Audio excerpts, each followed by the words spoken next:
Yeah.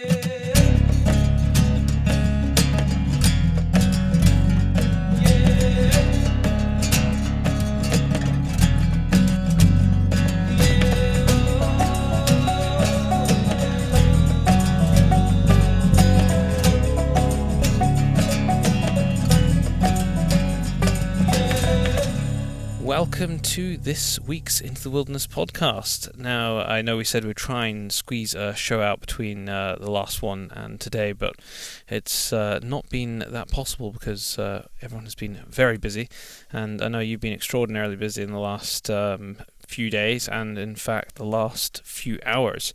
So, I mean, I think you need to tell people what you've been up to, Aaron.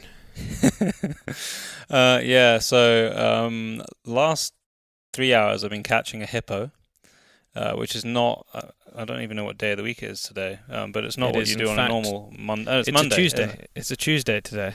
Is it a Tuesday? It shows you I don't Yeah, even know. you're what- I on don't you're even on know what day of Tuesday the this week week. Yeah. So it's not my normal Tuesday night, I have to say, catching a hippo, but that's what we were doing. For our regular listeners, will probably have heard me talking about this film project following elephants from Namibia, where they've got got an ongoing drought for the last sort of 7-8 years, and they're relocating these elephants up to the DRC, the new national park up there. But along with the elephants, there's actually 50 zebra going on this trip as well, and now a hippo, because apparently they had an orphaned hippo up there, and it needs a friend. So I was just going to ask. I caught a bull hope hippo. it had a friend. Yeah. So it was a tiny, I saw a video of it the other day, it was just a tiny little baby hippo that had been orphaned, its mother had been killed, which they raised, and it's in this park, but there's no other hippo there. So we've cordoned off this young bull that has been selected to be taken up, and that's what we were doing this evening. And we set this trap for him like 2 days ago, and every night we've been going to see if he's in there, and finally he was eating some of the lucerne that we left for him, so we dropped the gates and sort of made sure that he is secure. And for the last 2 days, we've been building the boma, which is this area that in the bush with big sort of netting sheets that get pulled on cables in a sort of funnel, so that we can catch zebra tomorrow with a helicopter. There you have it. It's So, not your yeah, average week. No, it's been pretty non-stop before light and getting back many hours after dark the last couple of days, but I'm not complaining. It's been good. Just trying to fit in the last little bits that I got to do, like the intro to this podcast, before I get on a boat up to the DRC. Well, apologies to listeners if you hear any random, maybe a train in the distance or maybe a car going past in the distance, but I'm recording this outside at my house, which I don't normally do, but it's a bit like Africa in the rural Scotland. Well, Bar's just had a power cut there where my internet's not working, Well, so it did, I'm having to use the 4G on my phone to make this connection, so I have to be outside because I live in an old house and the signal doesn't go inside properly, so rural issues, eh? It's very, very possible that you'll hear Alex's dogs going nuts in a second, because at least once or twice a night they have a howling fit. This morning it was at 4 a.m., which was 1 hour before I actually needed to wake up. So I didn't appreciate that very much. And it was about 30 minutes before I started recording this intro, so I'm not sure if you'll hear them as well. What were you going to say? Oh no! It was a thought, but it disappeared. Were you going to ask me what kind of dogs they were? No, I wasn't. But I mean, you can tell me what kind of dogs they are. It's 4 greyhounds, actually. Really? Okay, that was actually not what I was expecting you to say. Yeah, there's a lot of greyhounds here, and Alex has 4 at his house. So they're all 3 of them are quite young, so they're quite boisterous, and yeah, they just go play and run around in the yard and howl in the middle of the night. I bet you they're quite fast as well. Yeah, well, yeah, they are fast. I haven't seen them actually like running out in the veldt, but I'm told they are very fast. Oh, very nice. And you've been up in Skye, haven't you? Yes, I was up in Skye for 3 days last week. A day and a half of which was probably some of the most glorious weather Skye has ever seen. It was 26 degrees, 27 degrees, and yeah, it was awesome. I mean, I would not advise anyone to go to Skye at that time of year, because you'll be fighting the 500,000 other tourists that are there, like blocking your view to go and see everything. So yeah, I would definitely pick a different time of year to go if you were planning on ever going, but it is definitely a place to go and visit, or the west coast of Scotland is a place to go and visit. Every time I go, I'm like, wow, this place is amazing, but very, very, very, very busy time of year, and people can't drive properly. They're on the country roads, because all the roads basically from Glasgow north are windy rural roads, some of them single track, and even when you can do 60 mile an hour on the roads, people for some reason only do 25, and that's probably what causes more accidents than anything else, is just people's frustration at people not pulling over. But yeah, apart from that, it was a really good trip. Yeah, and I took the ferry actually. Oh yeah, you told me that. Yeah. And you said it was possibly a better plan than the way we normally go. Yes, possibly. I think it all depends on the timings of it, because I think in winter they have reduced sailing, so the timings might be rubbish for you. But if you're going to arrive, at midday anyway, and you want to get the ferry across, it's only 35 minutes, and it's probably going to cost you the same in fuel as it does the ferry ticket, and it means you're not driving for that 40-minute extra time that you'd normally spend driving. So yeah, worthwhile doing. That's from Mallaig. Yeah, that's correct. Yeah. Oh well, there you go. Top tip. Yeah. West Coast Scotland going Skye. Skye Bridger from Mallaig. Yeah. I thought I should next just give a shout out to our fantastic Patreon supporters. We have a whole bunch of top tier supporters now. This is, for if you don't know, this is one of the ways that you can help support the podcast directly. We've got different tiers on Patreon. Just search Patreon Pace Brothers. And our top tier supporters for this show are Richard Stevens, Richard McNeil, Ronnie Speakman from rdcontracting.co.uk, Chris Griffith, John Henry Pete, Tom McCraith, the guys at South Ayrshire Stalking, Richard Barks. I think I'm trying to read a picture that was sent to me of the board. I think it's Richard Barks, James Marchington, and Connor Brown. Thank you very much, every single one of you, and all of the other Patreon supporters on the lower tiers as well. All of your support is much appreciated. Yeah, no, it's been, like we said before, we've been blown away by the people supporting us, and we greatly appreciate it, big time. And the link for all of that is in the description. We've also, if you haven't noticed, been adding the timings in the description. So if you want to go back to a podcast and go, where was this person speaking? Because we might have two guests on, then you'll have like 39 minutes to this minute. That's now in the description, so you'll be able to find what you're looking for much easier, hopefully. And then hopefully in the future I'll be able to do a little bit more of a detailed one if we're doing a really in-depth thing, where kind of there's chapters as such covering topics, which has happened in the past. We can do, from minute 14 to minute 55 we're talking about grouse. Mm-hmm. Yeah, so all for your convenience. Yeah. We had a competition 2 weeks ago, which was to win a copy of Modern Huntsman Volume 3. And we gave you an animal sound, and not a single person got it right. So we have 0 winners for Modern Huntsman Volume 3. So what we're going to have to do is we're going to have to hold on to that, and we're going to have to try and give it away on this show with a new animal sound. Now, Daryl, tell everybody, put them out in their misery. What was the sound that you'd picked for 2 weeks ago? I apologise. I think I made it a little bit too difficult, but I was actually hoping that some of my Scandinavian friends would get it, but they didn't. It is in fact a lemming. And if you don't know what a lemming is basically a very angry hamster that resides in Scandinavia. And if you go on YouTube, there is thousands of videos of that noise. So I would have thought they would have got it. And it's quite a distinctive noise, because I heard it last time I was in Norway. But no, sadly no one got it. There were some people that was actually quite close.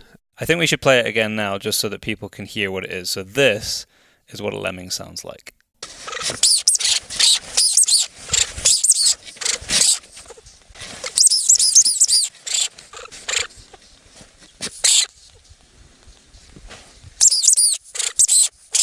And so, now we got to come up with a new sound for this week's show, which we're going to insert here.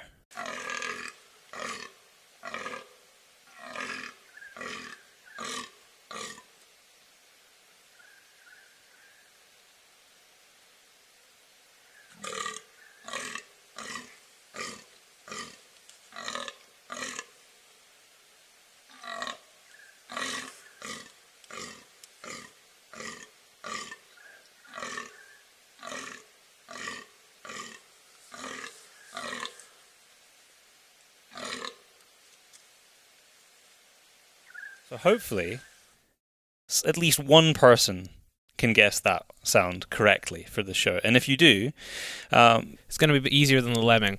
Then all you got to do is contact the show via email or via social media, tag us in something that tells us what the answer is.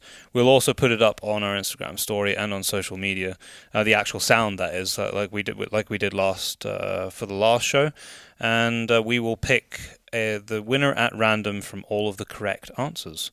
And for those of you who don't know, the reason why we're doing this fantastic giveaway is Modern Huntsman, as of a good few shows ago now, became a partner in the podcast. So they are helping to support us bring you great interviews from around the world. Yeah, which is awesome. And I now have Volume 3 in the office, which I've seen for the first time last week. We made sure other people were getting the orders first. And I've seen a lot of pictures being taken. Can you hear the dogs barking in the background now? I can hear them now, yeah. See, I wasn't lying. It wouldn't be our podcast if there wasn't a dog disturbing the show in some way. True. Yeah, that's been a common theme for the last 4 years, pretty much. But what I was trying to say before I got interrupted by the dogs was that I've seen a lot of pictures coming through, either people tagging us or Modern Huntsman themselves, as Volume 3 lands on the desks of people around the world, and the feedback has been incredible already. Yeah, it really has been. And if you are ordering Volume 2 and 3, and we've had a number of emails, they will arrive at different times. They are sent from 2 different locations, and so the timings will be different on them. So if you're wondering, I've received one but I've not got the other, that's the reason why. And if you have no idea what we're talking about, you definitely need to check out the Modern Huntsman website. Just Google Modern Huntsman. It'll be the first thing that comes up. It is a fantastic publication which launched last year.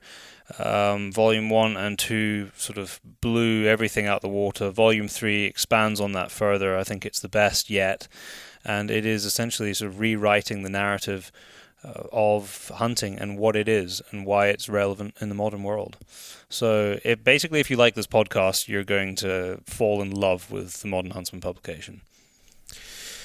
And if you are wondering, because we've also had a few messages of people asking about how they can get their hands on Volume 1, there will be at some point another run of Volume 1, but it is completely sold out. And I imagine if you want to get your hands on Volume 2, you need to do that relatively soon as well, because that will be going the same way as Volume 1. But in the future, there will be runs of them, but just not this minute in time. And I suppose that brings us to what this podcast is all about. So this podcast we recorded in the States in March, I think, when we were there this year, with Jack Evans. Now, you've heard from Jack Evans before, because Jack Evans was on the podcast with Logan Young from the Bear Trust. They're both part of the Bear Trust. So you've heard a little bit from him before, but we were really focusing on the Bear Trust and what they do, and basically talking about bears all around the world. Whereas this is far more focused on Jack himself, a bit of his life story. It's a combination of the meaning of life and hunting, this podcast. It's really, I because it's been so long since we recorded it, I'd forgotten quite a lot of it, and it was brilliant to go through and edit it and listen to the stories that Jack was telling again. And coincidentally, Jack has a fantastic piece in Volume 3 Modern Huntsman, so what a beautiful tie-in, and it's all about grizzly bears. Well, I'm actually excited to re-listen to this show, because I also have forgotten, because it was recorded pretty late at night during one of the most scary and horrendous drives of my life in Montana while it was snowing, and I was in a vehicle that was definitely not designed for snow in any way, shape, or form. I'm amazed I actually got it back. Well, you did in one piece, thankfully. Yeah. But yeah, you were late. You were late to the rather nice event that he had going on with some friends. But we did manage to steal a bit of Jack's time and record this podcast. So I think we won't hold you up any further. And I do hope that you enjoy the show. Jack, welcome to the Into the Wilderness podcast. I'm going to start off by saying this is probably one of the coolest rooms we have ever recorded a podcast in. Thank you. I appreciate it. Truly epic. Y'all are most welcome. It's been great. You've been quite the host tonight. It's been good getting a chance to meet you and your friends and Logan, who we're going to be doing a podcast with all about the Bear Trust just in a couple of days' time. And if it wasn't dark up here, we would also be... Daryl arrived here in the dark because he was away doing something else today. But there is the most spectacular view. I had to do a rally stage coming up the driveway. Of course, yeah. I'm glad you survived that. It's great having y'all here intact. Yeah. I do wish we were gazing at the Bridgers just now. I know. We can imagine. It's when Tyler's been, as we've been driving around, he's been saying, this is the Beartooth Mountain Range, and then this is the Bridgers, and I was like, it's just so cool because the history that is connected to those. Well, do you know this canyon, Bridger Canyon, was named by Jim Bridger, who is he's the young kid in the Revenant, in the true story of. He continued his career in the wilderness. I mean, he was quite the pioneer. Surprisingly. Yeah. And he elected to stay out here and got a canyon named after him. Do you know why? Because I asked Tyler that question on the way. I was like, okay, obviously I know the character, I know his place in history, but was there something significant about this canyon that he was named? Well, this was a continuation of the Bozeman Trail, which was it was sort of a new route for fur trappers. Another way into the Northwest. Okay, a bolder way. Because you've seen the terrain out here. It ain't easy. So. He kind of, I guess this was just an unexplored route, but it's an easy route into the plains north here towards Great Falls and that kind of thing. So, I don't know. It's nice to drive around and imagine what it would be like to walk into this. Yeah, well, that's exactly what I've been doing as I've been driving around today. I've been thinking of all these characters that I've read about. I'm just thinking at some point they put their feet here first. Yeah. It's kind of like mind-blowing to think about it. First in their minds. First, As one of the pioneers, they were there first. Of course, there was native peoples there long before them. It's special though. Yeah, we've been spoiled while we've been here. I mean, where we're sitting right now, you're not that far from Yellowstone. No, not at all. I mean, an hour. Daryl, you were just gazing into Yellowstone this afternoon, looking at it the entire day. Yeah, it's a special place, isn't it? For sure. What's it like to live here? I mean, there's so much going on. One of my favorite things is this is the first winter that I've spent out here, and you just see how you're kind of exploring the possible adaptations to this environment. It's the place is lush, multicolored in the summertime. You see a change to fall. You get to spend all this time out in the woods hunting, that kind of thing, getting to know it, and then it turns into this white world where it feels more silent because there's all this snow everywhere. It's just it's bare, it's clean, it's this brightening weather, that just comes from the snowpack on the ground, and that's a whole world of its own. It's like two totally different places. You have to snowshoe up to go outside, and you start to see, or take a horse like Daryl did today, or an Arga cat to get to your house, that kind of thing, with snow tracks on it. I've never seen an Arga with snow tracks on it like that. That was necessary. Yeah, because all your cars are parked to the bottom of the hill. Yeah, they don't go. No, we had to get all Russian with that. We had to put the tracks on, drive the tank. But I mean.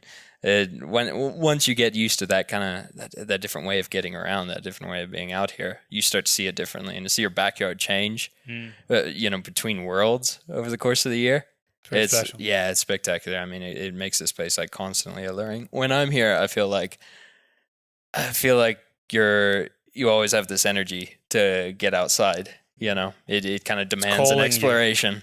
It is. Well, when we arrived, there were mule deer sitting out here, Daryl. There's like a hill behind here, and there was a whole group of mule deer, and we had a telescope, set up in Wow. the room that we were just in downstairs, just looking and watching them. I got within probably 3 meters of one today, just on the horse. Yeah. Because I don't think it noticed us because you're so silent when you're walking. Yeah. Especially when it's a bit more clear. With the horses, the deer hadn't really noticed us approach, and then it got a bit of a fright when That's spectacular. and then Yeah. gone. It's sweet when you really start to coexist. You know, when they just walk up to your house, when you walk right by them. Yeah. I mean, that's one of the unique things about having a purpose of being out there, especially when you're hunting, is that feeling that you are no longer just observing from the road driving past, but Yeah. you're participating in it. Yeah. You know, I think a lot of people think hunting is some kind of mission, but I can't overemphasize how special the very practice is. And by practice, I mean the way you look, right? It's a constant attention to the horizon, to the ridges, to where you spot animals in the shadows of trees, in the brush. Once you start to look for animals, once you learn how to spot them, they don't stand out like silhouettes like you originally imagined, like I imagined when I was young. And as you fine tune that sense over the course of your life, you start noticing, I don't know, it's almost like the contours, the textures, the patterns of the hillscapes that you're looking at. They demand greater attention for you, and that is an active practice. If I'm hiking, I mean, I hike a lot. I hike in places where I can't hunt, and it's just not the same. It's not the same It's thrill. weird that, isn't You're not engaged. It is strange. Visually. You're not absolutely engaged right. Sensorially. Yeah. You let your mind wander. When you're hunting, I mean, it clears your mind. It just because of the attention you put into it. And honestly, what occupies your mind is not the end goal. When you're looking on the hills, it's not to spot the thing that you're looking for, the giant elk that you want to take home. It's literally just to see what's out there. I mean, I think, I hunt without expectation, and It's a good way to go. that's the only way it's really It fulfilling. is a good outlook, that. Mm-hmm. Yeah. Keeps you busy, keeps you attentive, keeps you learning, and keeps you humble. And that's one of the things we were talking about earlier this afternoon, is the humility that's necessary in any form of relating to an ecosystem that is greater than yourself, relating to animals that are greater than yourself. You're at a disadvantage when you're searching for animals. You don't have the sensory capacity, and you have to approach that with humility. And that's like the constant passive teacher out here is what you're missing and what you're trying to get better always at. missing a lot. Yeah. Funny thing to think about, what you don't see. It is. Mm. It's sometimes it's what you don't see that's important. Yeah. But I think it all impacts you. It absolutely does. Yeah. Now you've had you've got an interesting overview on wildlife and habitat, because you have spent time in quite a variety of places around the world. Just give our listeners a little variety of how your life story has taken shape, because you spent a lot of time in Africa. We talked about a little bit about that earlier, but not in a great deal of detail. Yeah. Well, What took you over there? Well, I grew up in Tennessee, and I'm always thankful for that, because I never really liked the place. I'm originally from Texas. I never really felt comfortable there, but it's where I spent most of my youth, and it was growing up in the suburbs in Knoxville, Tennessee, that kind of drove me to the mountains, the Smoky Mountains outside of Knoxville, and found a kind of solitary solace out there. Just on my own, found something that kind of made sense to me, and tried to educate myself in what lay beyond our little region, and from a young age was deeply looking forward to pursuing everything that lay outside. So the day I turned 18, I graduated from high school, and about 5 days after that, I got on a plane to Tanzania, where I had offered to work. As you do. Yeah. I felt like it's as I had to do. Yeah. It made perfect sense to me. Yeah. And I had volunteered to sort of work for free and pay my own way as an apprentice to a professional hunter there in Tanzania. And It's funny. It took like 72 hours door to door, from when I left Tennessee to when I was falling asleep in this tent after I had flown all the way to Dar es Salaam, took a little flight to Dodoma, driven 5 hours through the bush with people who just, picked me up who I didn't even share a language with, before I landed in this camp, to meet this guy I'd met once before who I would go on to apprentice with over the course of 5 years. And as I was falling asleep in that tent that night, I felt like I had I felt like I was so comfortable with what lay around me. I remember falling asleep and being like, I am in the hills of central Tanzania, and I knew I would be. And by the next day, I felt like I'd been there for years. And now I'm living. Yeah, and entirely on my own, and let the story begin. It kind of like brushed the context from everything, and it was my own journey to make. And so what was your drive? Like, did you feel restless? Did you feel like there was something? Because it's a big move. I mean, it's a big move anytime, but at 18, it's still pretty young to go the other side of the world. And there's a lot. There's a lot here. Yeah, in the US. In the US, there's a lot to explore here. What was it deep down inside that made you feel like I gotta go there? That's a good question. Because I having done not over the same length of time as you were there, but I know that feeling. Yeah. Because I did something very similar. Yeah, like we discussed. So, but trying to articulate it's difficult. It's like this calling from a distance that you can't quite make out. It's a hard question because it goes on, I don't, right now I live in South Africa, which is not as comfortable a place as we're sitting in now as my family's home or anything like it. I don't have as much work going on there as I do here, but I still feel like I owe it to myself to keep trying to discover things beyond what's easy, beyond what I'm used to, and so far that I'm able, That's why I've ended up in this, pursuing journalism is to stay out and keep asking questions, keep going to places that demand new things of me. And I've really been negotiating that with myself over the past year, because I kind of realized, lately in July, I went to Ethiopia for a month just to walk on foot between these Orthodox monasteries that are carved into the cliffs. And I did that because as a continuation of this lifelong habit of seeking meaning and self-understanding and sort of trying to prove myself to myself in these like solitary adventures. And it was tricky because that was how I feel like I got to know myself that way when I was a kid. Life made sense to me once I ended up in Tanzania. From Tanzania, I went to Edinburgh for 4 years, and I was going back and forth. High five, Scotland. Aye, that kind of thing.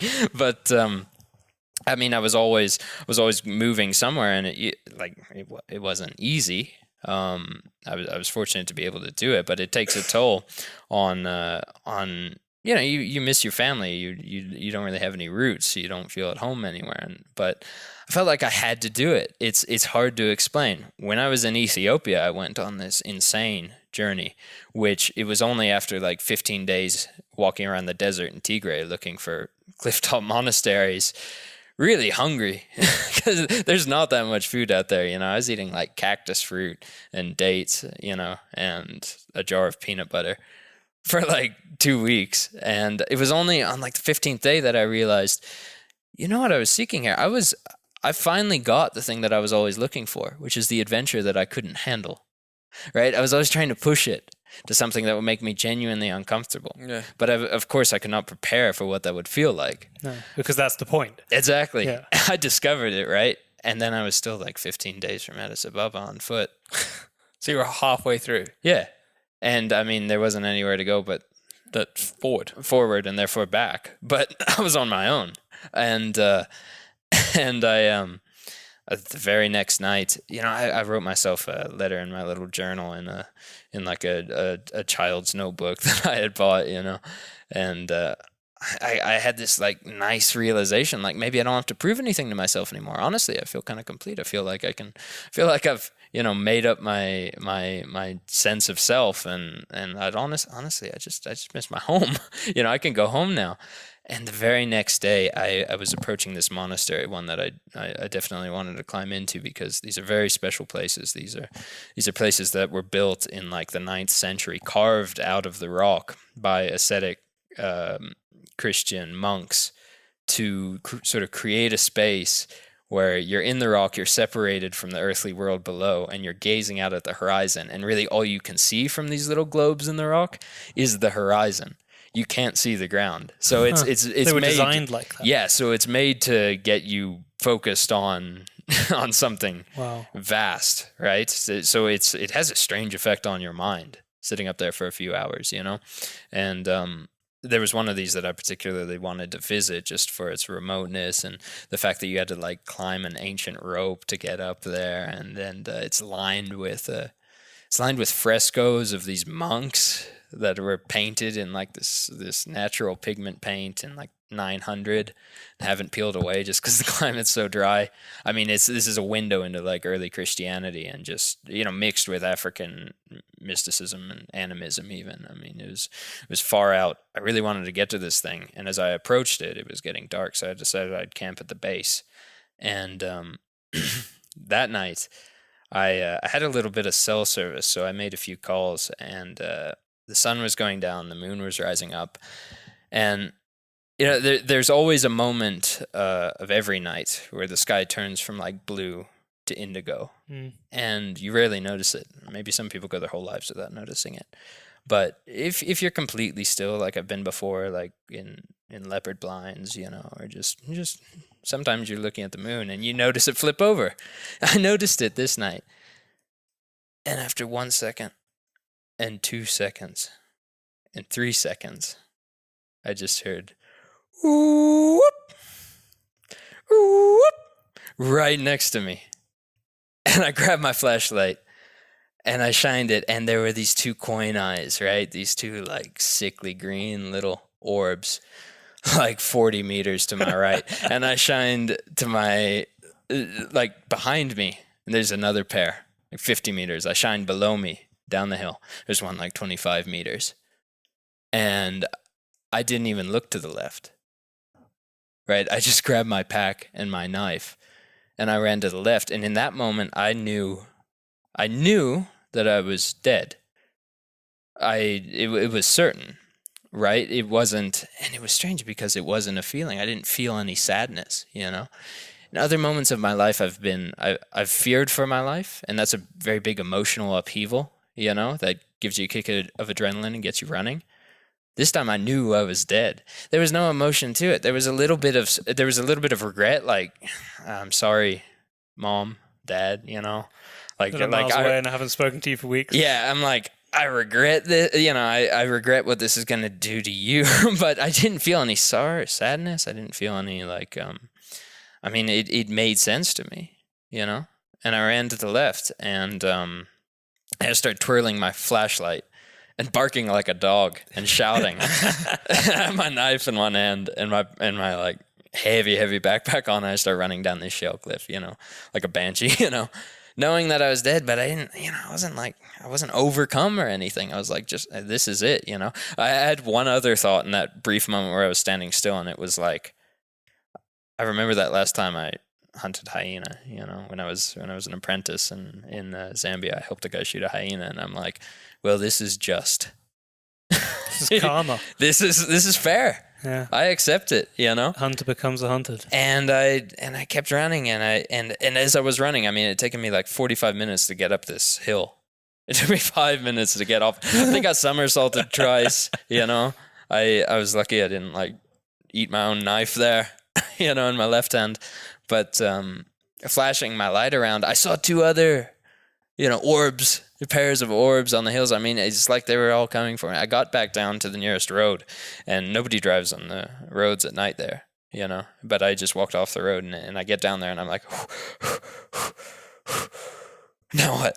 Now they're just going to circle back around. I think I had shocked them. Hyenas are pack hunters. They hunt more than they scavenge. It's a misconception that they're purely scavengers. But they don't go chasing things. They don't go fighting things, right? And I think because I disrupted the strategy of them surrounding me, that they hesitated for a moment and didn't really Just get a enough for chance you to to get pounce. Yeah. With, so shouts to that LED flashlight, So you're on life 2 now. Theoretically. But I was like, I bumped them, I slid out of that and they're just going to circle around. But then the saving bit came. Then the outside grace came. And that was a single motorcycle headlight bobbing over the horizon. And I stood in front of that guy and shined my light on my own face, which must have looked like a ghost because, I look like you, Byron. I'm like nearly translucent, And I'm out there, this white boy, this fat Angie is wailing on the highway. You're even more ginger than I am. Right, yeah. And I wave this guy down and jump on the back of his motorbike.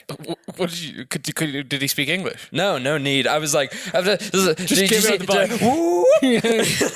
And he understood. He just like get on the back. Oh, tremendous! What a frightening but awesome experience. But that made me reconsider. Like what am I doing out here? I'm trying to answer your question with all this story, and I'm still not entirely sure. Very, very few people in the world get to experience something on that level. Yeah, today. And it's not something to be proud of because I might as well have died, right? But it was an insight into the thing that I was looking for. So I guess to answer your question, Byron, I don't know, and I'm trying to understand it myself. But you're finding yourself. Yeah, well, that's what you were. I think most people go through that. They go through a period of not really quite understanding what their place is on the planet. I can think of a couple of people, and I know I've been one of them at some point. I'm not sure I've truly found it, but I've gone through periods of disappearing to Africa, actually. Yeah. And I've been in India doing work and disappearing into the mountains there for shorter periods of time and having small, profound moments alone. Yeah. And it's important, I think. Yeah. It's very important. Well, we have our place in the natural world, and it's I think a lot of people separate themselves from that just because it's it is a privilege to be able to get out there and get out there alone and be able to explore it but when you do, you feel innately that nature never rejects you, right? Well, we are part of it. We should be. Exactly. A lot of us aren't really. Our minds separate us, but I think after about 4 days of walking alone, because it's kind of a hobby of mine, after day 4, you've kind of thought about everything that you've ever thought about. You've gone through the memory bank, and you find yourself very present, and you find yourself in good company. And I've had other breakdowns out there. I've had horrible moments of missing my friends, my family, and things like that. But they, that keeps me returning to them. It's never the natural environment where you feel out of place. Ultimately, it's always a kind of home anywhere in the world. It's without it kind of exposes the way you judge yourself in your mind as ridiculous. What was your apprenticeship like? That must have been life altering in itself. That was the greatest adventure over. So it was 5 years total. Yeah, but 5 years. I was only there for like 3 months at a time because the rest of the time I was at University of Edinburgh. Yeah. Okay. So it was in your off time effectively every year. It was back and forth. Good use of your off time. Yeah. Well, you spend the worst possible 9 months in Edinburgh. From September to May, yeah, and you need some brightness. Honestly, I wouldn't have survived one without the other. No, but yeah, that was huge. It was never really the center of my life. I recognized it always as an adventure, and I told everybody I wanted to be a professional hunter. I wanted to be a guide and everything, but when I was an apprentice, I was doing stuff like camp management, messing with supplies, doing little patrols, building huts, stuff like that. And I was doing this all with our workers, like sometimes halfway in English, and and always on the ground with the materials of the ground. And that was, I almost took that for granted, because after university, I moved down to Zambia to take this job up. And I started actually guiding these safaris. I started working with the clients, and hunting in Africa is, we all know there's a whole lot of this that goes on where you have people coming in with certain kind of expectations to just harvest these large trophies and pay a bunch of money for it and head home in maximum comfort. And by no means is that all of the clientele, but it exists. It goes on, and you have to cater to it. And the fortunate thing about that, the thing that I will always support as long as it functions, is that people, no matter their intentions, are spending this money, giving it to outfitters who are the only people in these economies who have a vested interest in preserving the wildlife in the long term. They're charged with the responsibility of sometimes millions of hectares that would otherwise the government would not be able to afford to do anti-poaching, to do management here, and this money, regardless of the intentions, is inadvertently doing good. I mean, trophy fees, they go directly to the game department, and insofar as the game department can't handle these huge tracts of land, hunting companies pick up the slack. And we know hunters, outfitters, for the most part, they have they do it for the joy of it. Mm-hmm. They do it for little pay and constant effort, because they actually come to care about these ecosystems and these animals. So it's a passion for them. Yeah. And this system is functional in countries like Zambia and countries like Tanzania. I'm not saying it works everywhere, but it's really a wonderful way to get capitalist reality of our world working for this great cause of conservation. However, the way that money is raised, of course, is you take these people hunting. And when I started doing that, I found myself really separated from the thing that I'd loved about really immersing in the ecosystem. Found myself, doing a lot of laughing at people's jokes and, uncorking You're wine in the bottles. Entertainment industry now. Yeah, much more so. A bit of a babysitter, a bit of a tour guide, but with a bloody objective. And very quickly, I felt like I was kind of monetizing my passion, And I looked at it, and it's like, this is a job that you do for 24 hours a day, 7 days a week, 9 months a year. There's no halfway doing it. You have to commit to it all the way if you're going to even get through in that industry. And if you're going to even know enough to be safe and responsible about it, it has to be your whole life. And honestly, I was there to learn. I was there to learn the ecosystem, learn the culture, learn the nature culture of the place, soak in that, adopt something new into my consciousness. And I did that as an apprentice and as a guide. I was kind of being ushered into the guiding job. I never actually got the license because I didn't want to. Because you had to do the guiding time. Yeah, and I didn't want to take that turn in my life, so I went back to writing. And that's always been a talent of mine. And this was a shock, right? Because I had engineered everything to go be a PH, go be a frontier. It's strange how sometimes the things we seek are not really what we're after. It was wild how quickly that turned around on me. Yeah. Because I got out there and I immediately realized it. I did 2 safaris, 2.5. And then I was like, no, this is... I was like, I can't do it. And then it's like, reorganize, The interesting thing with this is that I know that we have very similar mindsets, and we can appreciate why, as you've just explained, why hunting, especially in places like that, is so vital for the survival of the species that are there, right, and maintaining the habitat that exists, and in many instances actually improving it. Yeah.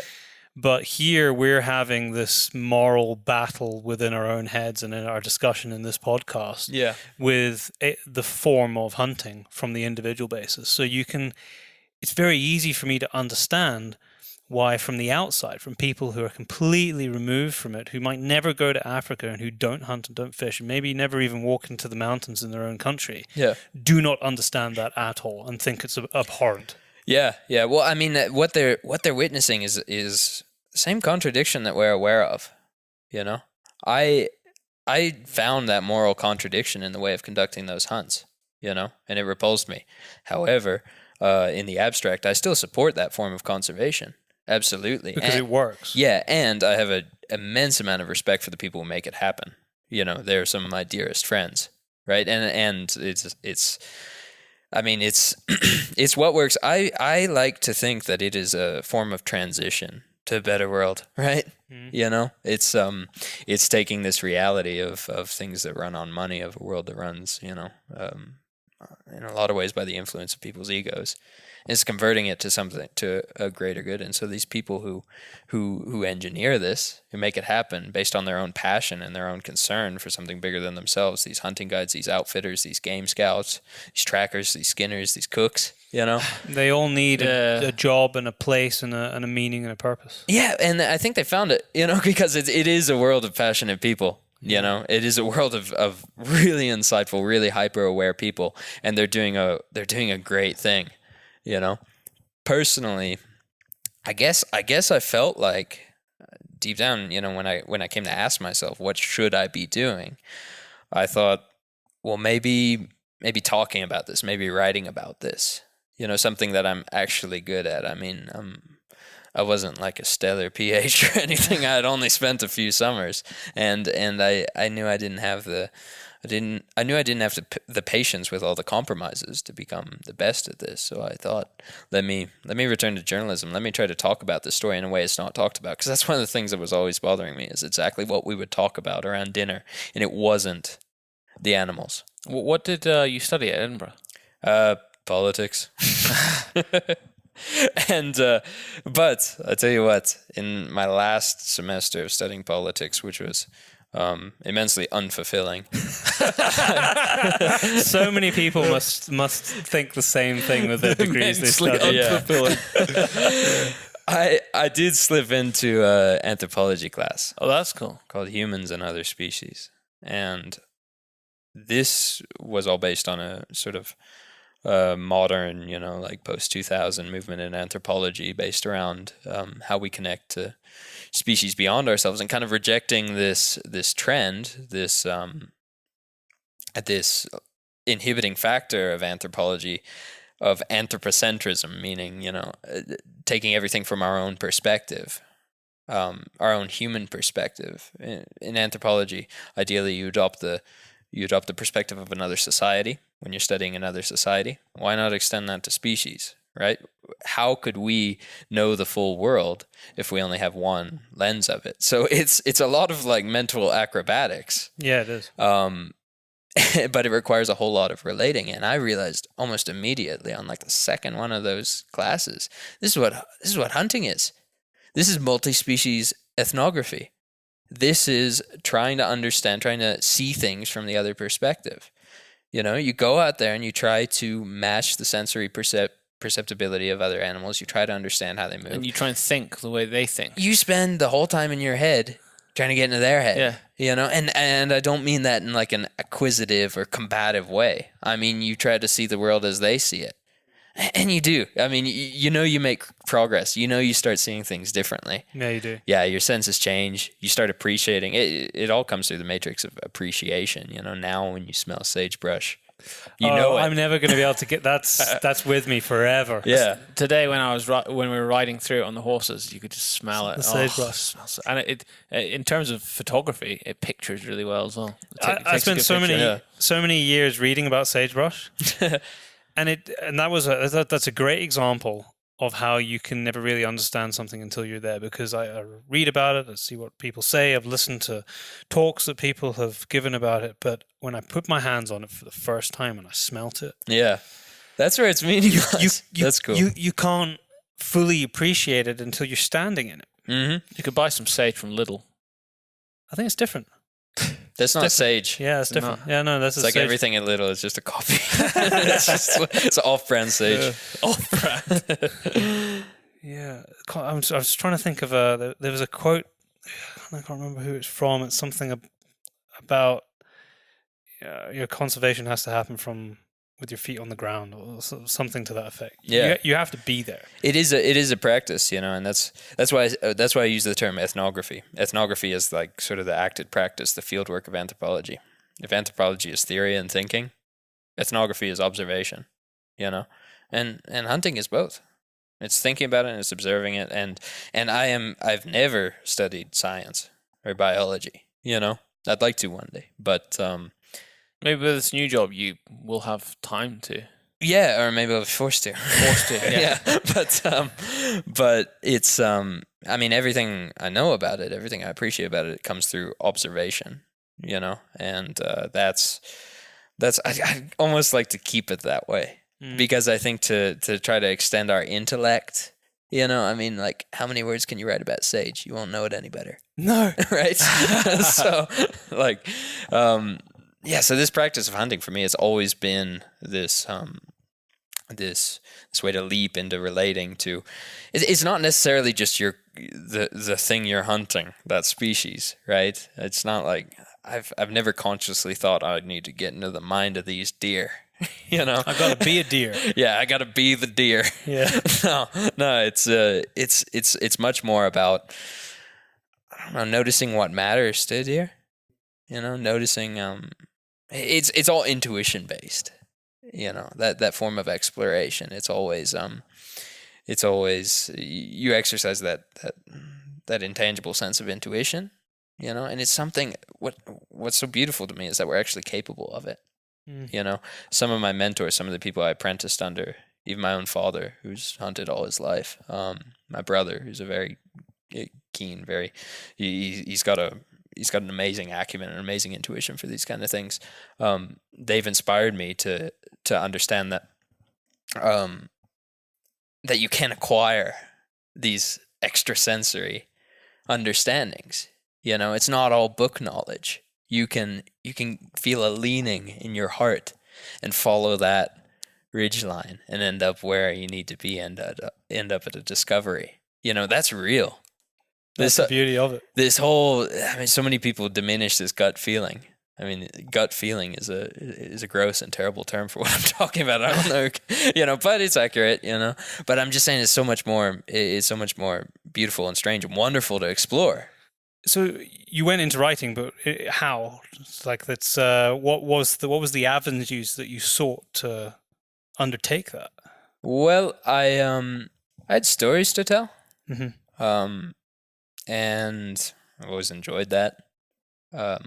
Basically, I met people who were like-minded. Mm-hmm. I met people like Logan Young, who we'll talk to Saturday, who had these similar ideas, who saw the opportunity to have these conversations that I've never heard, Basically, I had these pent-up things that I wanted to say, and I hadn't met that many people that I could have the conversation with, Then I started to, and then it started to encourage me. It started to show me that there are and there it are helps outlets you for that. Form the opinions in a more articulate way when you have conversations. Absolutely. Like, reflection is such a small part of formulating your ideas. I think.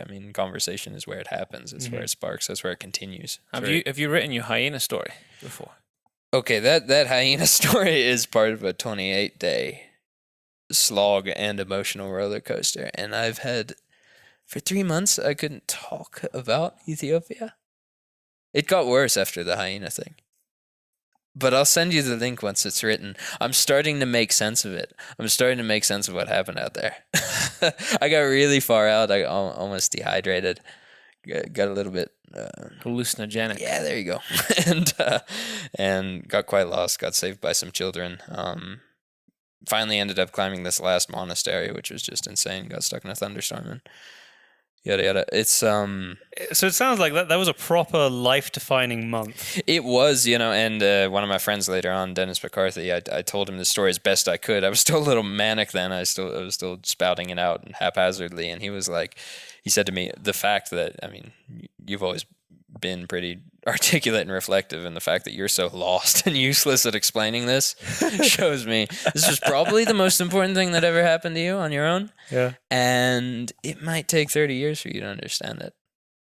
Yeah. And what its true impact was. Yeah. And once he said that, I took the pressure off myself, and I was like, all right, now I can try to write this humbly.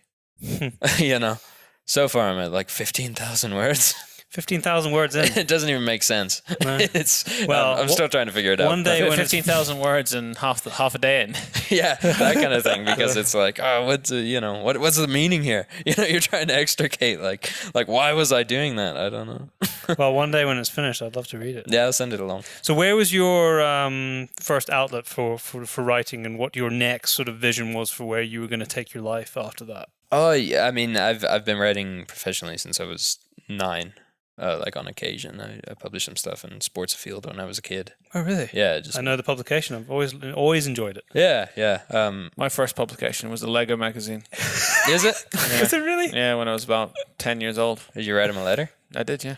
When What- it was published, so Did you Thus. did you build something? I did, yeah, with What'd the you picture. build? This is how old school it was. I know what you're talking about. So you had to take the bloody picture, get your mom to develop it. Oh god. 2 weeks later, you get it, and then you send it in with the letter to the Lego Club explaining what you built and everything. And they published my picture Yeah. in the Lego magazine Jesus. with my picture and my letter. What did you build? I think it was just a spaceship or something. I don't They even probably remember stole that. my design and made millions from it. Probably. Probably, yeah, definitely. Probably not. Oh, They're like, spaceships aren't square. Well, I beg to differ. They don't need to be aerodynamic in space. that's a good point. I'd That's never a thought very- of that. Wow. I mean, Wow. profound I mean, moments we can all dream, the time. but so I've never written for the Lego magazine. Well, your career hasn't really made it then. I had a cartoon in a newspaper when I was 11. I guess that was the very first publication. Yeah. But then, but yeah, it was an off and on thing. You know, it's my favorite creative outlet, writing, and that makes it bloody torturous. Yeah. because I always feel like I should be writing. You know. It's hard though, because I mean, I enjoy writing a lot, and I've been writing in different publications for the last 10 years. But it's easy to get carried away and do too much and get stale.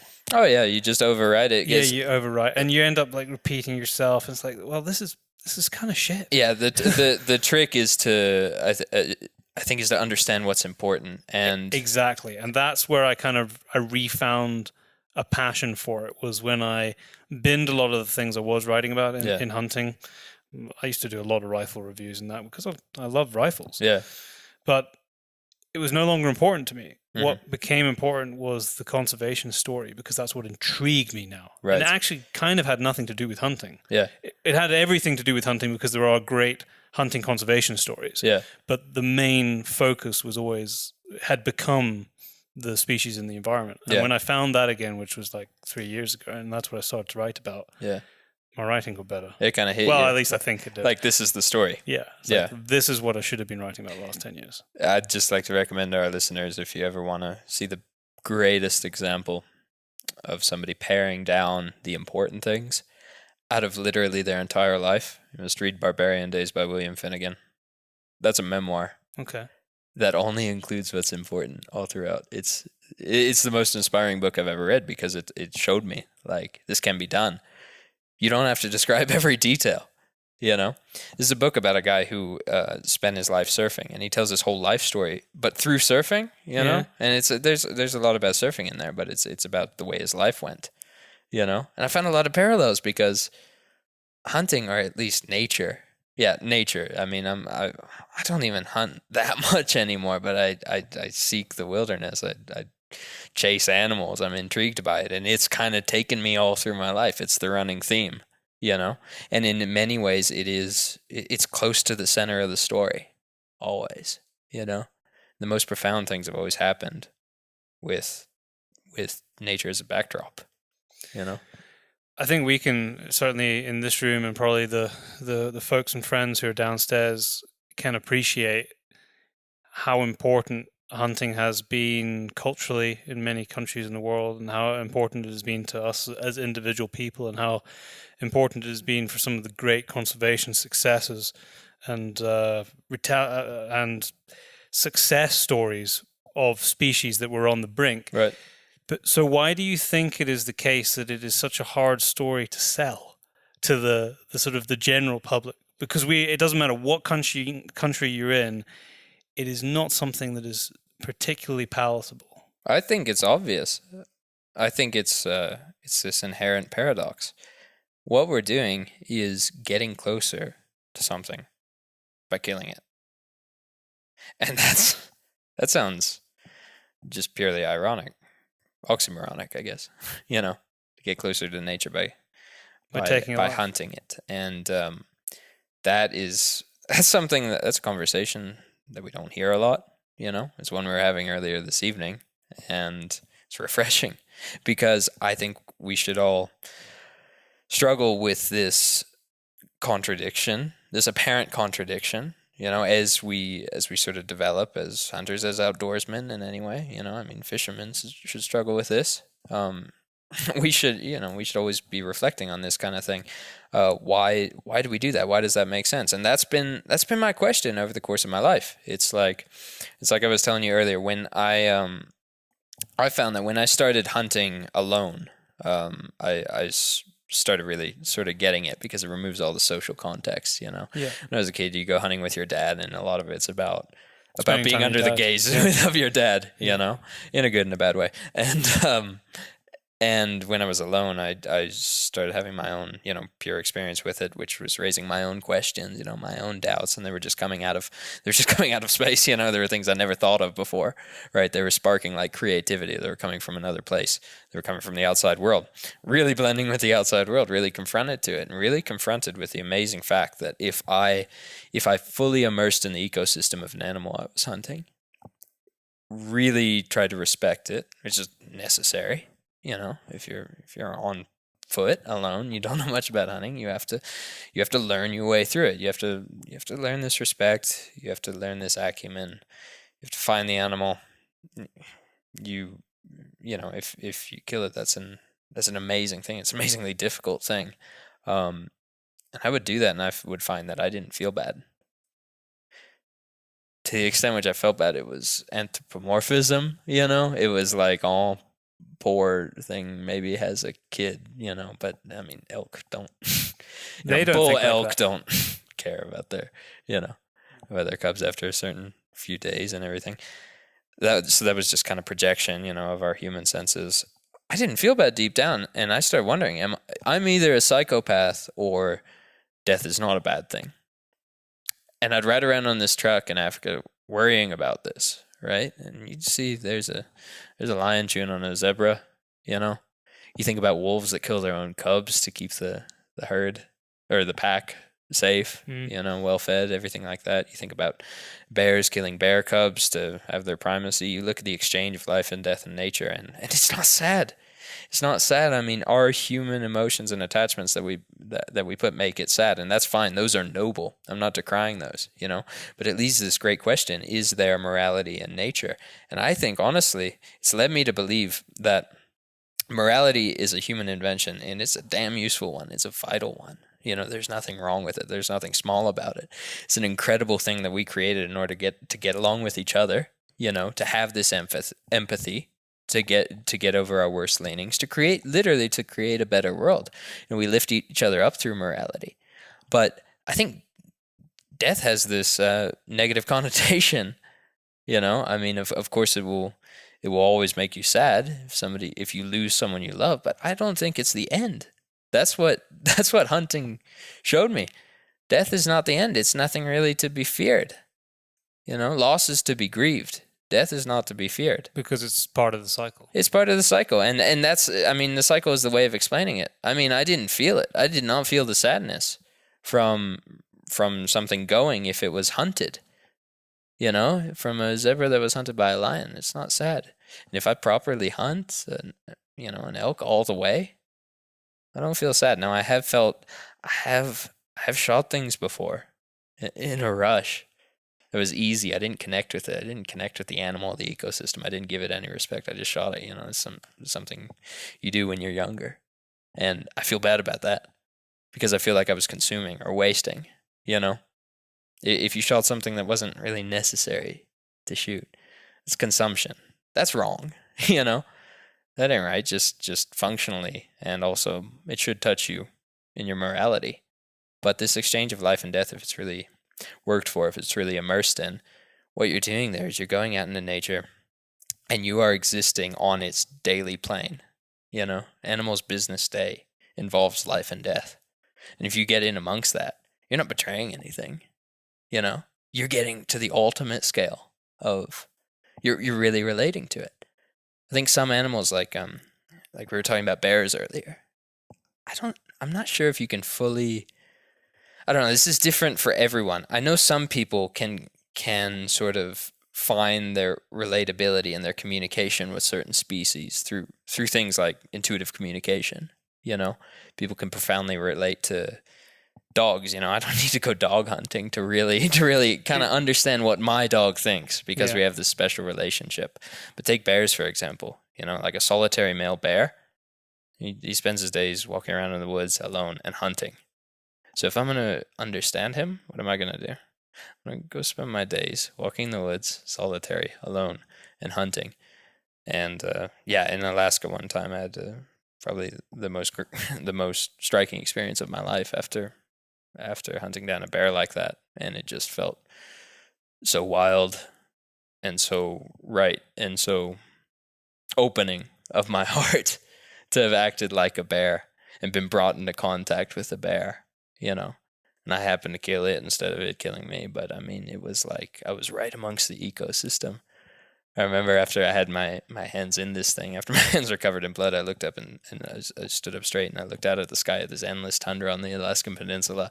And it was like, I felt like my chest was wide open and the whole world was pouring into me, because I felt so in tune with what these animals were doing and what the animal part of myself, you know, was able to express, you know, what I've always been. Right? There was just a self-discovery and not intellectually. You know, in the most surprising way. And that's what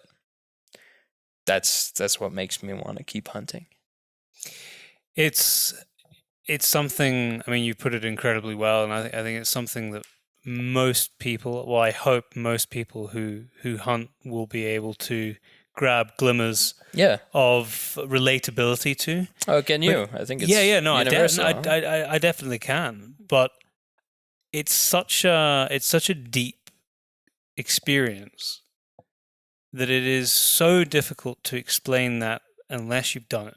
And I think that's one of the great challenges that we face when we're trying to explain hunting in the greater context of its place in the modern world, where we sit today.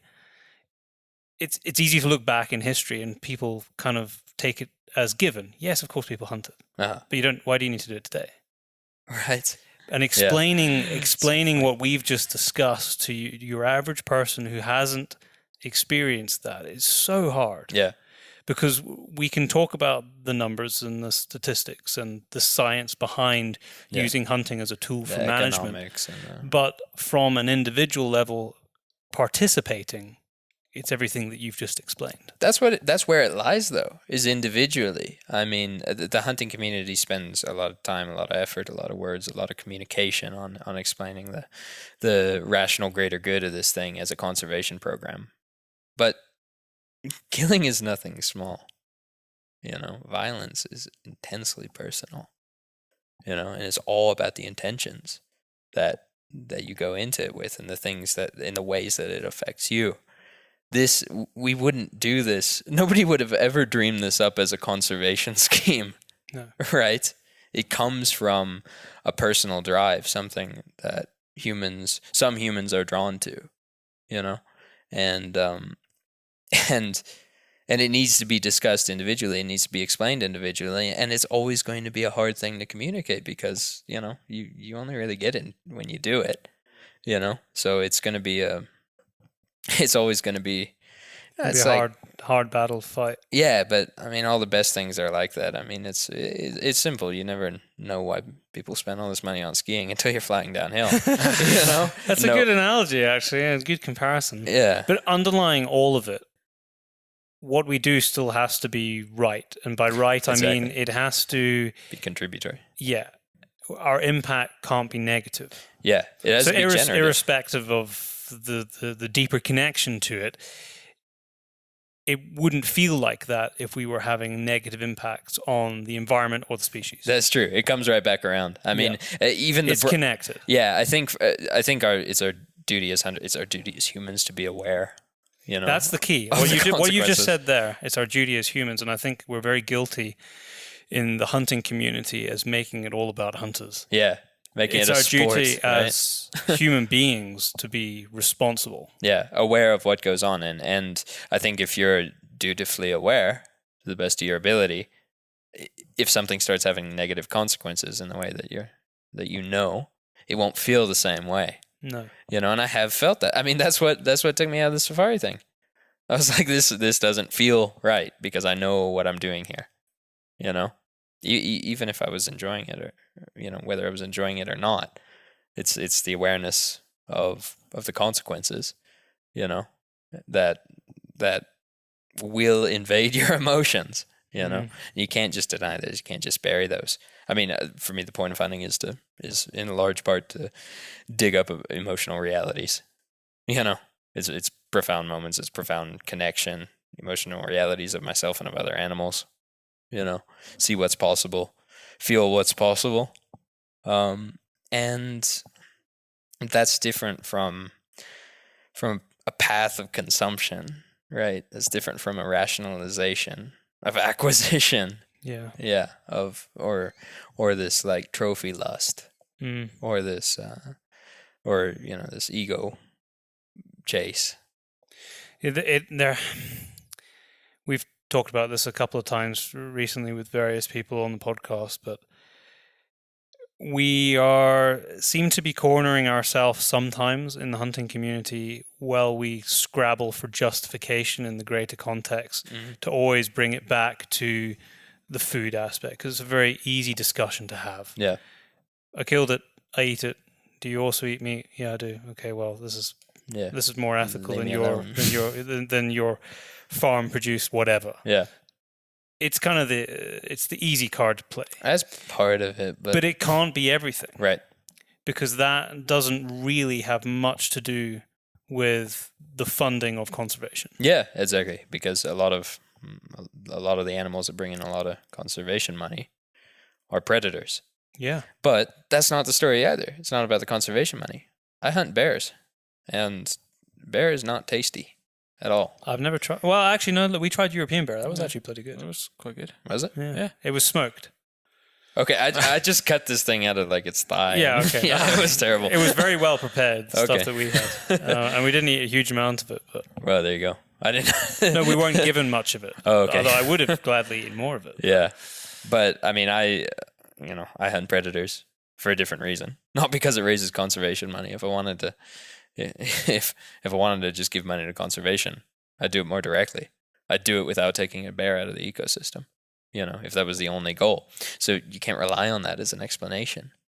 You know, and like we were talking about, there's a habit of justifying something, of always being so defensive about hunting. But you're only defensive when you know you're doing something wrong. And so if you're being defensive, you should ask yourself, what are you doing wrong? That's what we've been asking ourselves. Yeah. You know, what are we doing wrong? And I'm trying to figure it out. And I'm remorseful about some of the ways that I've taken lives before, you know? And it's a constant introspection because this develops over the course of your life. There's things I changes, don't yeah. know. There's sensitivities I have not acquired. And that's fraught, right? But for the reasons I explained, I don't feel like I'm doing something wrong by hunting a bear if I'm doing it in the right way. And I should also mention that I've spent cumulative weeks hunting black bear right in the darkness that we're staring at there, which is the entire Bridger Range in the Gallatin National Forest in Montana, also down in the Lee Metcalf Wilderness area. I've spent a lot of time black bear hunting. I've never shot a black bear. 2 seasons ago, I had my crosshairs on one.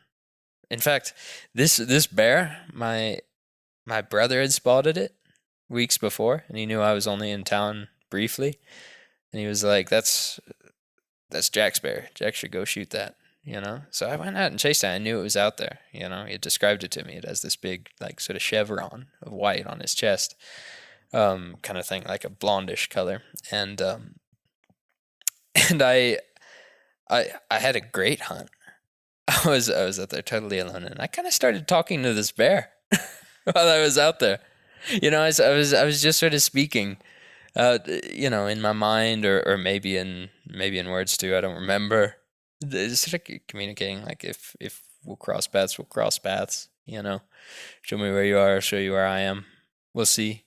And on the last day, I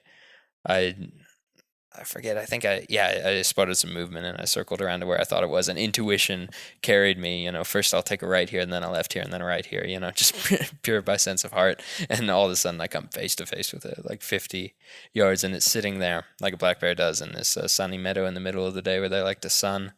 And it was just sitting there on its back quarters, and I bolted a bullet in the rifle, held up my crosshairs, was looking right at that chevron. And just no, there's no need to. That was enough. There's no need to shoot it. For me, yeah, it was wonderful. But that was just a personal. It was a personal feeling, personal choice at the time. What it was not was a thought. I didn't think it. I didn't pull the trigger. The thing turned around and loped off, and I left so happy that we'd met. Another time I shot a brown bear in Alaska, like I told you, it's, I don't know, when you always in that moment, unless you're unfortunate enough to not understand what you're doing or to be overcome with panic or excitement, as long as you're really in the moment, something else guides you, your emotions or your feeling or, something like the sense of creativity, something that flows through you, something that inspires you from a nameless source, gets you doing what you do. I didn't pull the trigger that time. So it's not all about that. No. Sometimes the best hunts are the ones you don't pull the trigger. Yeah, that was joyful.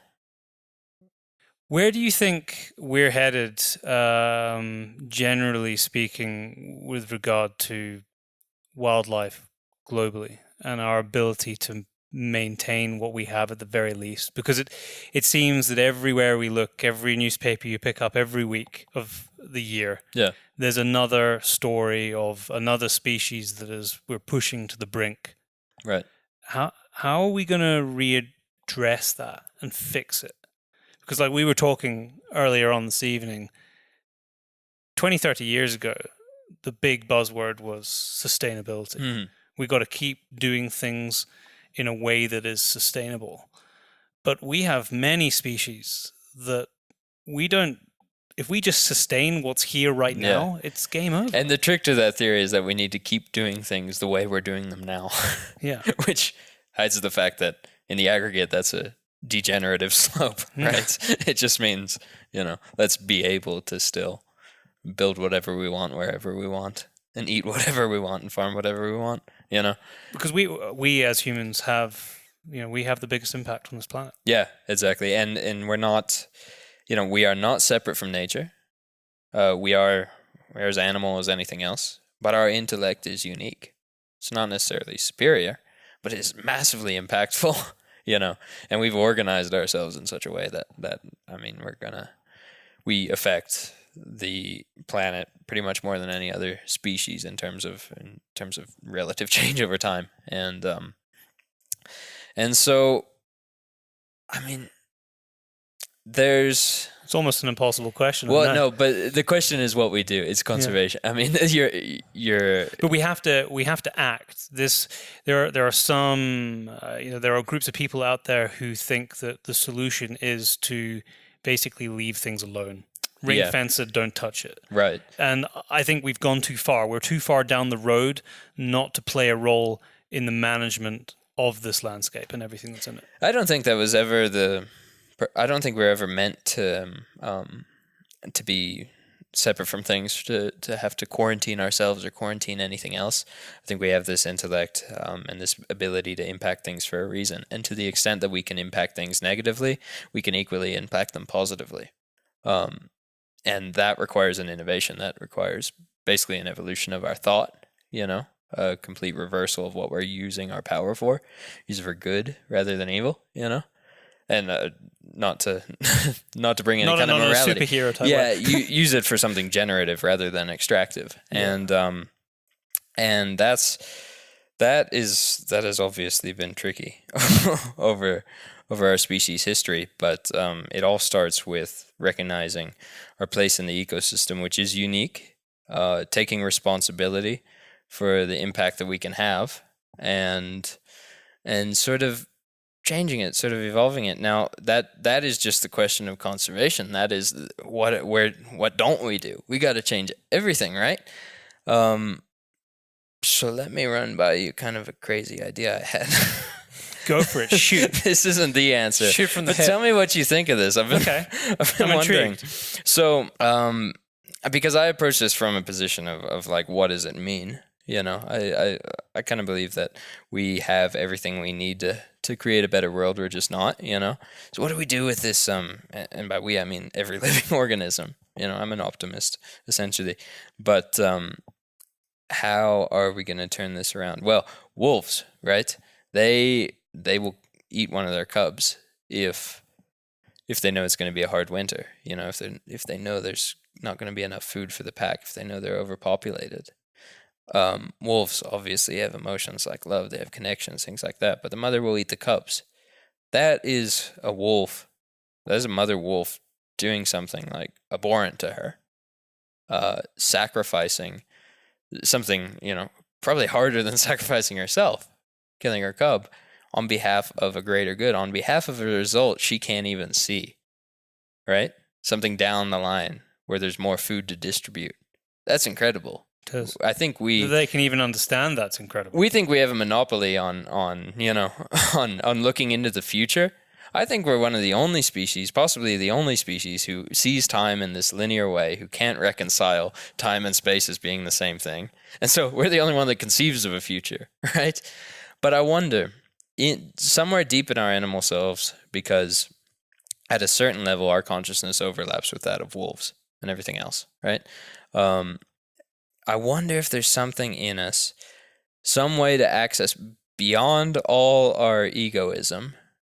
If we could cut past that, would we access a part of ourselves that would be driven from the heart to do something for the greater good, even if it means restraining our short-term gain? Just because we're animals, right? And if we really connect to our animal selves and connect to the fragility of life, you know, other life, not just our own, do you think we could find this hidden altruism that we've been so bad at accessing? I think some people can. Mm-hmm. I think as a species, we've quite clearly been very shit at it. So far. And it is so hard for anybody to have a time horizon that's longer than their own lifespan. Right.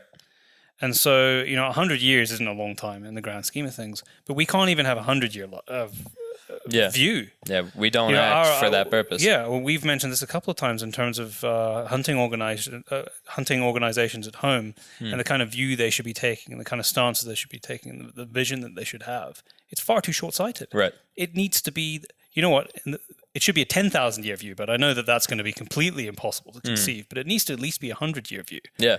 Otherwise, how can you really make decisions that are going to be the correct decisions in the long term? Right. It goes back to exactly what you said. It's it's short-termism. Well, the first thing you would have to do is connect to something that's going to live beyond your lifespan. Yeah. You know, and act on its behalf. But see, we do this for our children. Mm-hmm. You know? Yeah. So we're capable of it. I just think that I think altruism is something that's inspired, is co-inspired, you know? And once you make contact with something, you're bound to understand it in a teleological way. You're bound to love it. You're bound to care for it. You're bound to protect it, you know? Ideally, theoretically, in the grand scheme of things, I think that's how that process works. I believe in altruism being shared. So, I mean, the more that we can gain from seeing the harmony and the respect and the fortunate interdependence over the course of multiple lifetimes of other organisms and the way they just do that without any ego being exercised, the more we can get inspired by that. I mean, I think that's the greatest hope for unlocking our penchant for altruism, which I think is simply buried, not non-existent. I don't think there's anything wrong with humans. I think we're just clouding ourselves. We're not paying enough attention. We're not aware enough. With awareness will come altruism, will come generosity, the extension of yourself to relate to another is something we practice. And interestingly, killing isn't really the I don't think it's really I don't really think it breaks that chain. It doesn't, no. Yeah. I think we're seeing little pieces of it as we become increasingly aware of the impact that we've had, over the last few hundred years in particular, and the negative impact we've had on the planet, and people making conscious decisions to change the way they live their lives, not through incentive, but just because they realize that it's the right thing to do. Obviously, there are some things which are incentivized, things like reduced taxes on electric cars. We're trying to encourage people to make the right choice, whether you think that is or not. It is encouraging people in a direction. Yeah. But there are equally things that people are doing off their own back just because they, with the best information they have at hand, they think it is what is for the greater good in the long term. So I think we're seeing little steps towards that now. I think that's a whole lot more impactful in the long term, is the chain and the sharing and the co-inspiration of those events, of those decisions, much more impactful than a carbon tax. Yeah. Because it has to come from yourself. It has to come without incentive. Mhm. It has to come for a will of the greater good. Yeah. And the beautiful thing about that is when you act altruistically, there is inevitably a reward. Mm-hmm. I've noticed. Yeah.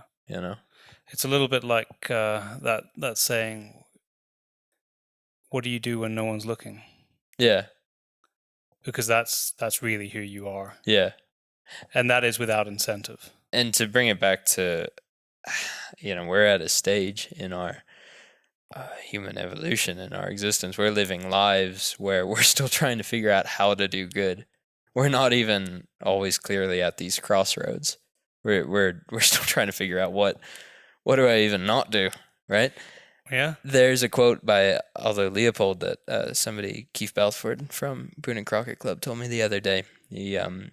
He recited this to me, so I don't know if it's completely accurate, but it's Aldo Leopold saying that conservation is what you think about when you're chopping down a tree. And that chapter in his book, I think, is one of the greatest pieces. I was about to lean down in this bag because I thought this was my laptop bag, because I have his book, Sand County Almanac, which you're just quoting, in my laptop bag, but I don't have it with me. And we've mentioned it before, and I encourage anybody who is intrigued by the conversation we've had tonight, go buy that book. It costs almost nothing on Amazon. Read those first 2 chapters, and he talks about cutting down an oak tree. Okay, I'll buy it. I haven't read it. Have you not? I promise you. It's also on Audible if you like audiobooks. Yeah, it is. There's an abridged version and a full version. It's not a very big book anyway. I might get into it after listening to if I'd silky had it voices here, through these headphones all evening. If I'd had it here, I would have given you my copy. Yeah. But it's back at the house. I think that's the stage we're at now. But it's beautiful. I think that's kind of where we're at now. And we should forgive ourselves for not really knowing what to do. But as we are conservationists, whether it's inadvertently through predator hunting and spending a bunch of money, or it's just by being interested in it, or just wondering, we should be asking ourselves these questions. We should start with introspection and understand what we're thinking about while we're hunting, while we're deforesting things, while we're consuming. While we're doing anything. Yeah, because we don't have the answers right now. And I mean, it's pretty lofty to say, just go be a better person. That's something we must figure out before we're able to. So it involves a portion of self-forgiveness, which is eventually what I learned in Ethiopia. And we're all going to find out in the book. Don't tell us anymore. All right. You can spoil the end. But it's to forgive yourself for the things that you struggle with, and then you can begin to really understand the good and bad, the generative, destructive, the egoism, the altruism, matrix of all those things. And it's not necessarily where you think it would lie, It's also true that we have done things in our past and will continue to do things in the future that we are doing with absolutely the best intentions for the long-term future, which turn out to be such a shit idea. Yeah. But we couldn't have known with the information we had at hand. Yeah. And that is all that we can hope to do, is do the best we can with the information we have. Yeah. So But that's why science is important. And science is just questioning. Mm-hmm. Question others and question yourself, most importantly. Yeah. Now, I want to just bring this to a close, because obviously we're going to have a chance to chat with you again, by kind of introing the next podcast we're going to do with you with what you're doing now with the Bear Trust. So just as a kind of a brief introduction because we got as far as I'm doing some writing, but you're involved with the Bear Trust. Yeah, indeed. How did that come about? So that was through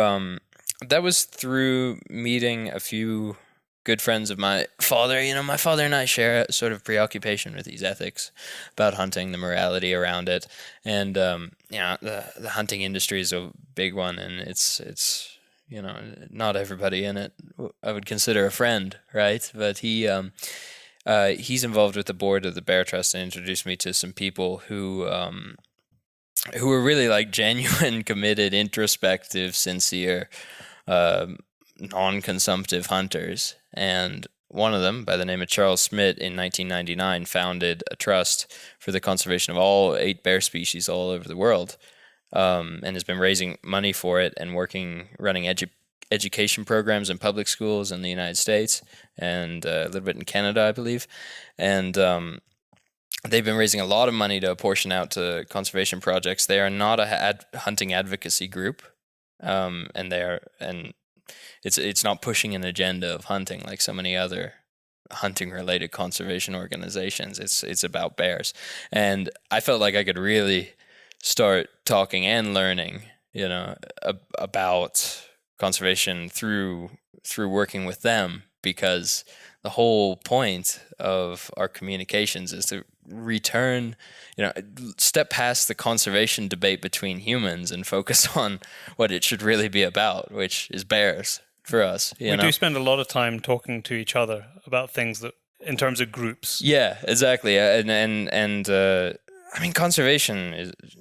I wish it was less of an argument, but it's only in human interaction that it becomes such a debate, and I think that distracts us a lot of times from our priorities. And so one thing I've always been interested in is sort of ironing out this virulent mistrust between hunters and non-hunters, both of whom are often conservationists, and so that we can focus on a melting planet and diminishing habitats and disappearing species and things like that. And Bear Trust is an organization that's, fantastically, they're just focusing on the benefit of the species. So that's what comes first. Yeah, and then you work out how best to serve that interest. Yeah, how to get the most people engaged and understanding it and that kind of thing. And another quote, the one I told you earlier, was kind of a ironic, almost a dismaying reality. I forget who said it. I should get back to you for the next podcast, because I like to attribute these things properly. But it was a writer saying that the success of conservation will be measured by its impact on people, which takes us back to the reality that we are the most impactful species. So conservation, on one hand, it's the way that we use our power and resources and intellect to foster the growth and success of other species, but it's also the way we kind of overcome ourselves, so I like Bear Trust's mission, because it starts with what's important. It starts with the object of all this effort, which is the sustainability and the expansion of bears and their habitat.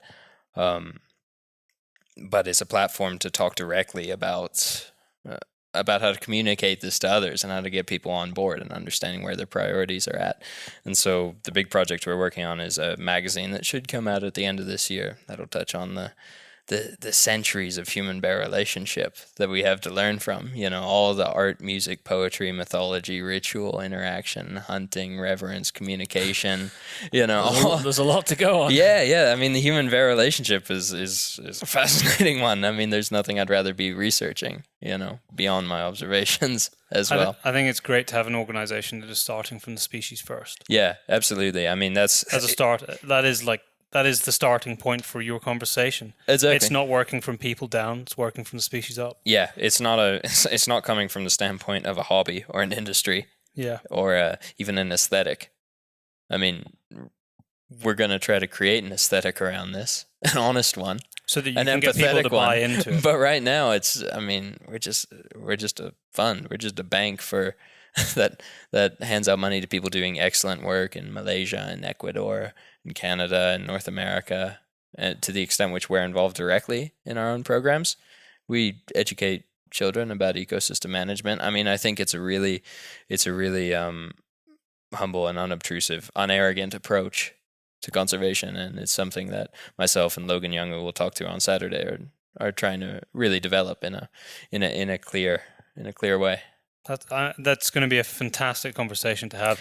I'm looking forward to it. Yeah, it's going to be. You've intrigued me. The conversations we've been having tonight off air, and bears are the most majestic and intriguing animal, and I'm looking forward to learning more ourselves and for our listeners as well when we have our chat 100% about bears and the Bear Trust on Saturday. But it's been an awesome conversation tonight with you. Truly. I think there's going to be people's minds are going to be melting by the end of this podcast, I think, which is good. I mean, that was the point. It's about asking a lot of questions about yourselves and what you do and what your place is. I think our minds are going to be melting by the end of the night. I think we need another beer. Exactly. I'm so glad y'all can make it over, by the way. Welcome to Montana. Thank you very much for your hospitality. Yeah, pleasure to meet y'all.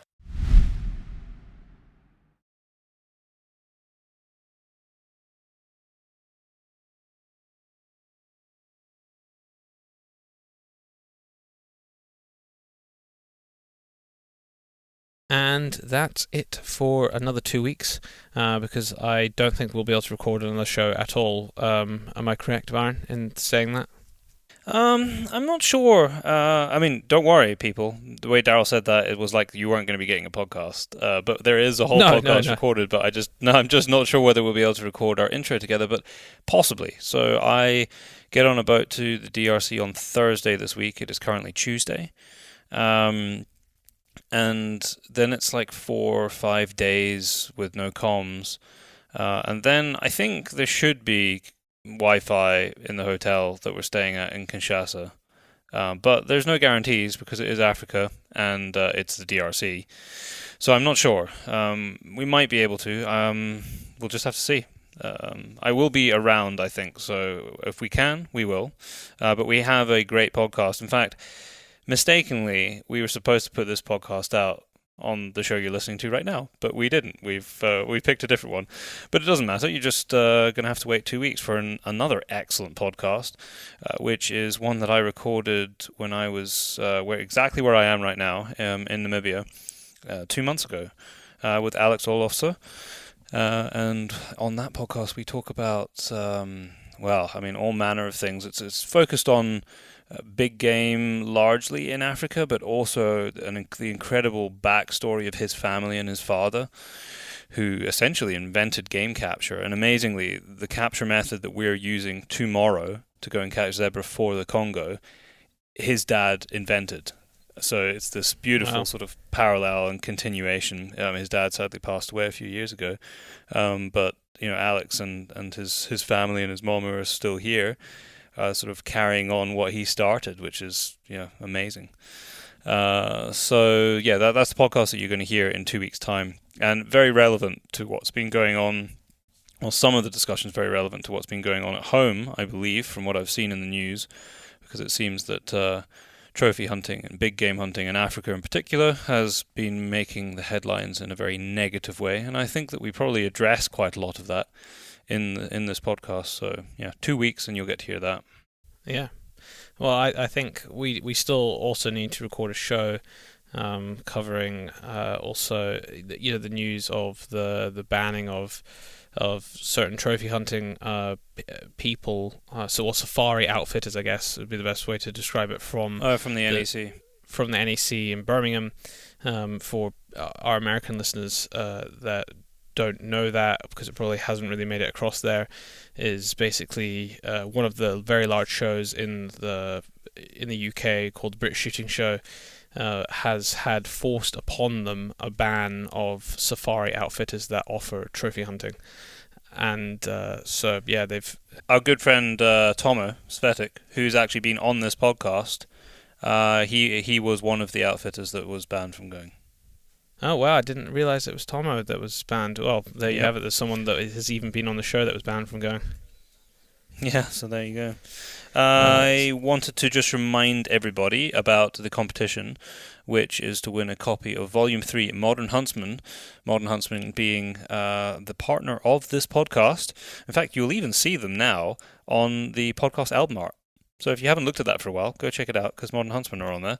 And we wanted you to tell us the animal sound, which is right at the start of the show, which if you've got this far, you've already listened to the animal sound. So just make sure that you contact us if you know what it is, and we will select the winner at random from those people who correctly answered. And if you want to contact the show or find out anything else, then it is all the W's, thepacebrothers.com, and it is podcast at paceproductionsuk.com for everything else. Great. Well, I think that's it. Tomorrow, zebra. The following day, 5 elephants.